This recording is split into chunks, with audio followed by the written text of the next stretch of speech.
Here in Tallahassee, Jackson Kennedy Dema Mixon. Here, Southern Miss loses to the number 4 team in the country, Florida State, 66-13. Florida State covers the 31 points. It goes over. I think a lot of the talk this week, Jackson, was will Southern Miss cover? I think was just about the only real discussion Southern Miss fans had with winning this game. The bottom line is they don't cover. Florida State comes out and really just does exactly what they want to do, controlling the line of scrimmage, controlling the defensive line of scrimmage, was able to pass the ball, was able to run the ball, really just showed the talent gap that there really is between these two teams. I don't think that necessarily anybody really thought that Southern Miss was going to compete in this game, but I guess just what is your instant thoughts here as we stand on the field and watch the game on the field? Well, I'm only going to slightly agree with you on the points you made about talent gap, and nobody thought that Southern Miss would compete.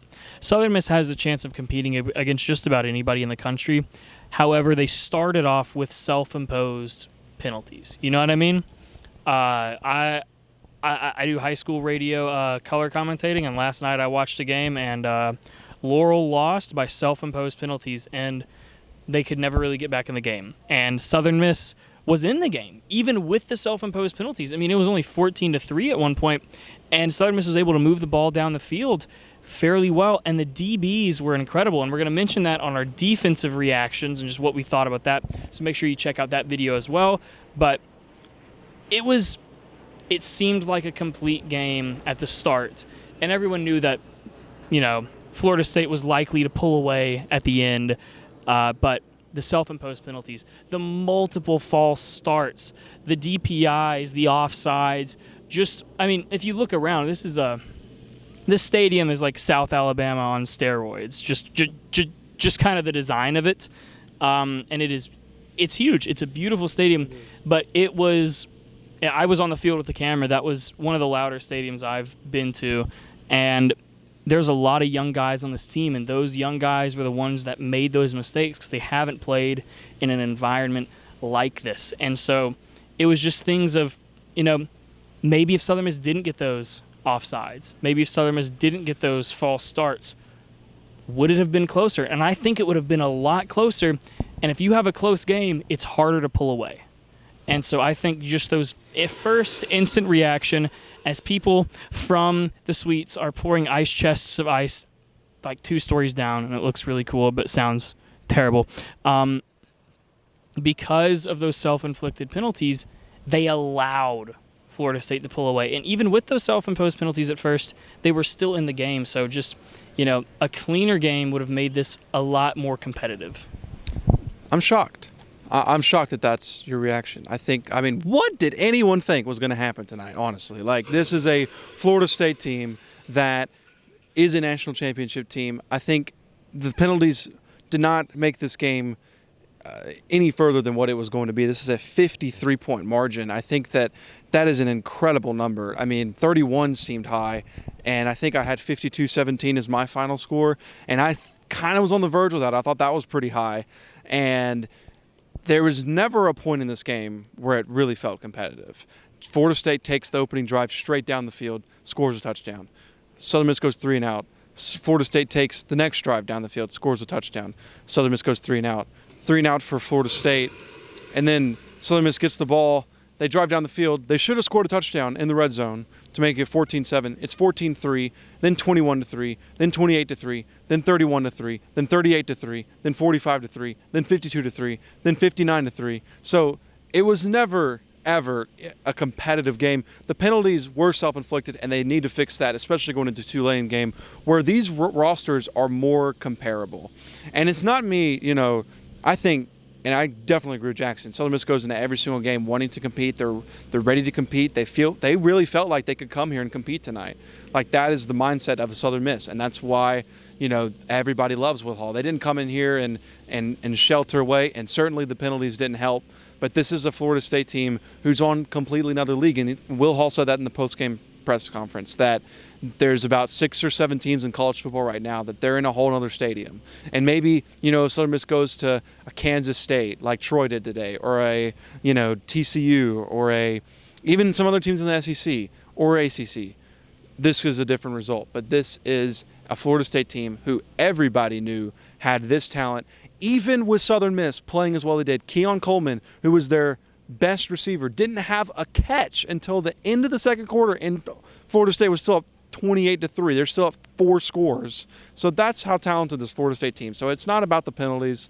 That's not what made this game uncompetitive. It's the dispersity in the roster. Jackson, when Billy Wiles came out, he made that, or rather, I think my first reaction was when Billy Wiles led that drive down the field, aided by some Florida State penalties. But when I said on the pregame preview podcast, I said I want to see Billy Wiles step out of the pocket and make flows confidently. I thought he did that tonight.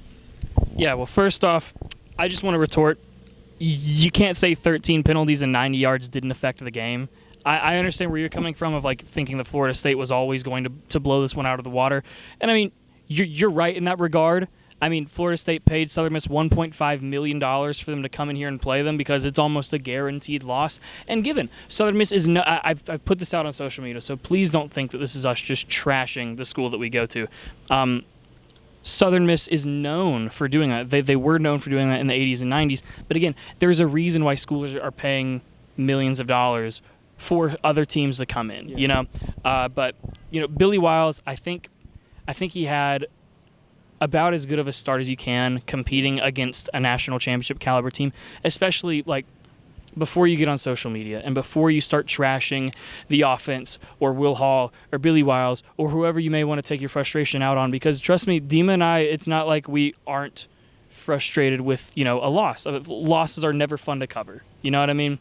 But Billy Wiles, this was his second start since May of 2021 during a COVID year, and that was his high school state championship. You have to give him time to grow. You have to give, like, although he has the talents of a veteran quarterback because he's an incredibly talented QB, and we saw some of those plays tonight. We definitely saw those plays last week.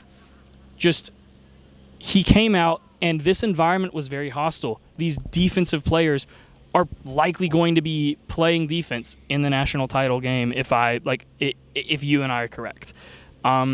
He came out with a little bit of command, a little bit of nervousness, and as the game kind of slowly fell apart, throughout the first half, he started making overthrows, underthrows, and it was, yes, likely because of nerves, yes, likely because he had to make quick reads, but the defensive line is the best in college football right now, as Will Hall said in the postgame presser. I don't know how much you agree with that or not, but they were incredibly impressive.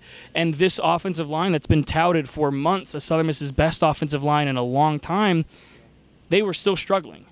And so Billy Wiles didn't have enough time as a young quarterback to make those reads, to make those plays, and obviously you want to see him do that. But I think for at least the first half, he had about as good of a day as you could have had coming in as a Southern Miss team that, even though you're in year 3, you are still rebuilding. Will Hall had one of the toughest rebuilds in the country, especially, I would say, the toughest rebuild in the entire FBS coming into this at the time that he did. So even though this is year 3, this would be like year 1.5, year 2 for, you know, like a South Alabama whenever Kane Womack came into that, because he inherited a fairly all right program, and Will Hall inherited stuff where, you know, he finally has a quarterback at the start of year 3 and he hasn't even gotten much time to build chemistry. This is a game where going into this, obviously the Golden Eagle faithful, obviously the Southern Miss players are hoping like, oh my God, we could pull off an upset is what thoughts are. And that's what it would be. It would be an upset, you know, a game in which a Florida State is paying $1.5 million for you to come in and beat them. That would be an upset. And Southern Miss is known for doing that. You got to give them a little bit more time. But if they continue to grow it at the rate in which they are, they'll get back to it. But right now, they're just not there yet. Yeah, and they're not there against a team like this. And I don't really think anybody is there. I mean, I don't think anybody in the Sun Belt would have come in here and won this game, obviously. So it's just another level of talent. And the talent gap is big tonight. That's just the bottom line. When you have a 4th-string quarterback, a 3-play drive against all the ones on Southern Miss, I mean, that's a talent gap.